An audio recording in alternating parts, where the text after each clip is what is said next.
ulan, tapos init. Ay ay ay. Yan sinasabi sa probinsya ng mga bata, ulan, init, pista sa langit. Ay ay ay. So nandito tayo sa Colase Province, Antique Province mga kabiyahedor. Dito tayo mag-ikot-ikot. Ay ay ay.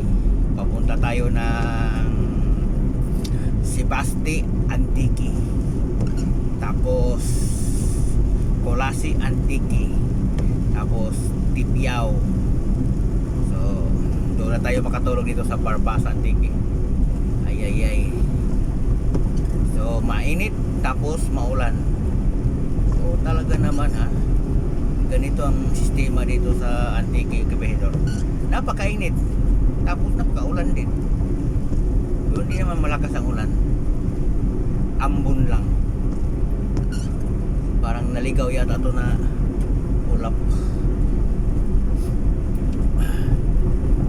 So paano tayo kabihedor?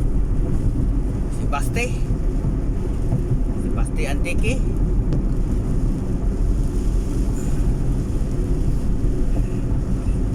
Lakas ang ulan yata. Parang lumalakas ang ulan.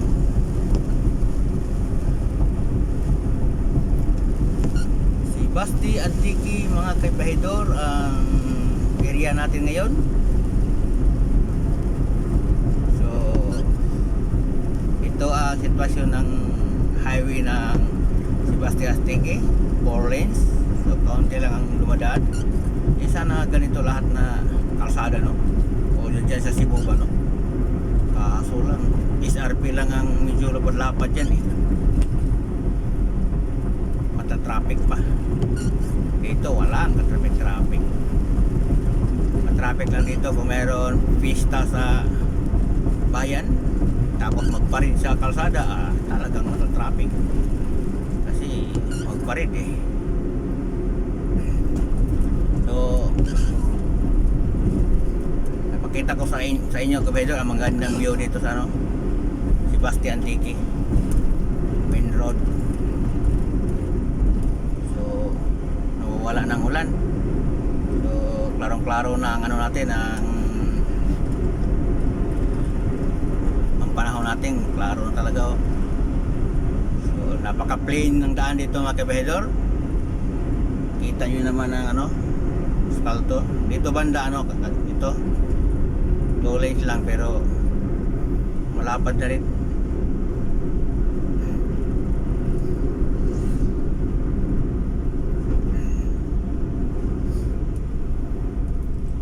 Walang kaba dito sa kabihedor, sa takbuhan kasi dito probinsya. So tingnan nyo kabihedor, bundok sa kabilang side dagat na. So literal nga nandito tayo sa gilid ng bundok.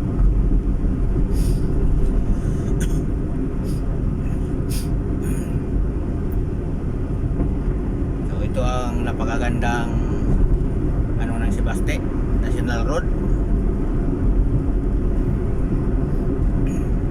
Napakagandang view dito mga kabihedor. Kita mo dito banda dagat, dagat dito, tapos dito bundok. So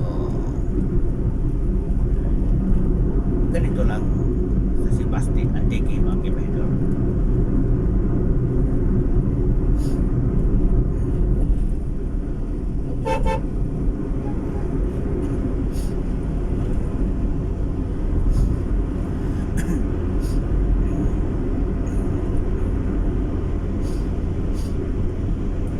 Napaka plain ang daan dito.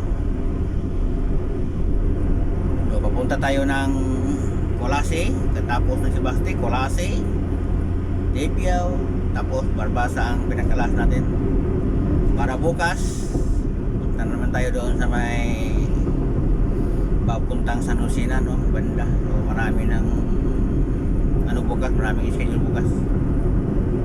Paikot na yan ng Iloilo City.